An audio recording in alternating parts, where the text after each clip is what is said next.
What is going on, guys? Jason Burke here, Styles Clash for Life, coming at you on YouTube, and today I've got another one of my top 20 favorite all-time horror movies. I've been counting down my personal favorites backwards from 20 to 1 for the last 20 days, with number 1 being unveiled on Halloween morning. I'm up to number 13 now, so if you guys have not seen number 20 through number 14, I've been posting one or two a day. Go back and watch 20 through 14. They're all very fast movie reviews. They're all very brief, but they get to the point, and they rank my 20 through 14th movie. I'm up to number 13 right now, my personal favorites, counting backwards. And it is, again, I've got very bad chicken scratch writing here, and I'm very sick, so bear with me with all the coughing and stuff. I'm super sick, but I wanted to bring this list to you guys. Number 13 is 1983, directed by Robert Hiltzik. It is Sleepaway Camp, the cult classic. Excellent movie. I first saw this when I was very, very young, and needless to say, as I'm sure if you guys have seen it, you know, the twist at the end is very haunting. It is one of the most iconic, scary images, and one of the best twists in horror movie history. Again, there will be spoilers in this very brief review, so if you have not seen it, pause this and go watch the movie and come back. There are spoilers in this. But I'll keep it very brief because I am sick, and most of you guys have seen Sleepaway Camp. There were 3 full movies made, and a 4th one started. Really good trilogy overall. I've seen the making of the 4th one as well as 1 through 3. I own them all. They're all excellent. They're all fun watches. Cheesy, campy horror classic. But this one from 1983 is, again, another, if you guys like camp movies, stuff like, Cabin Fever modernly, but if you guys like The Burning and Friday the 13th, you'll love Sleepaway Camp from the 80s here. Robert Hiltzik directs and does a very good job. Felissa Rose stars here very well in the iconic role of Angela Baker. And the brief synopsis for the movie is this. Early on, you see a family on a boat, I believe. I haven't seen it in a couple of years, so my details are very foggy, and I didn't write down character names, so I do apologize. I'm always very choppy on these reviews. I don't write a lot of stuff down. I just go off the top of my head, off the cuff. But a family boating accident leads to one of the kids drowning and dying.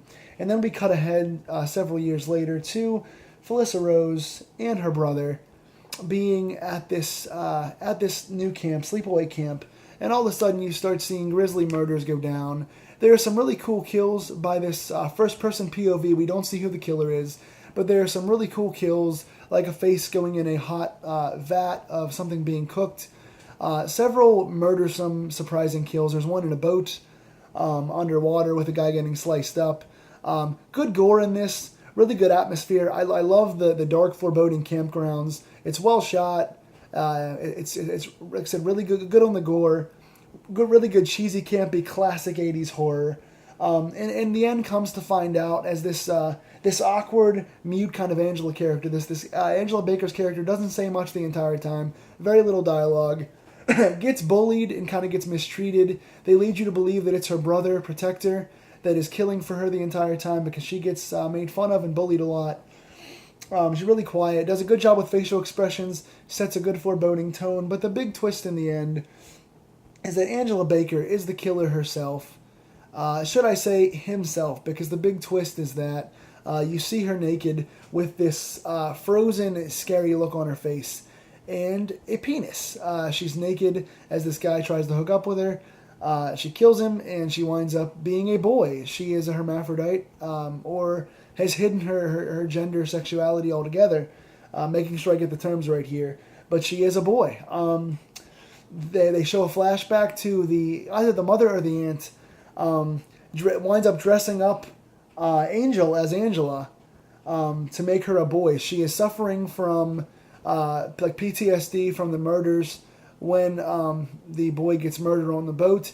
So she turns Angela Baker into a boy to make up for losing that boy when he was younger. So Angela Baker winds up being a boy and winds up being repressed and sexually awkward and socially awkward, and winds up having a penis and killing this guy. And so he is the murderer the entire time, and his gender was misinterpreted. So there's the big twist. There's the big scary image at the end. If you guys have seen it, you know what I'm talking about.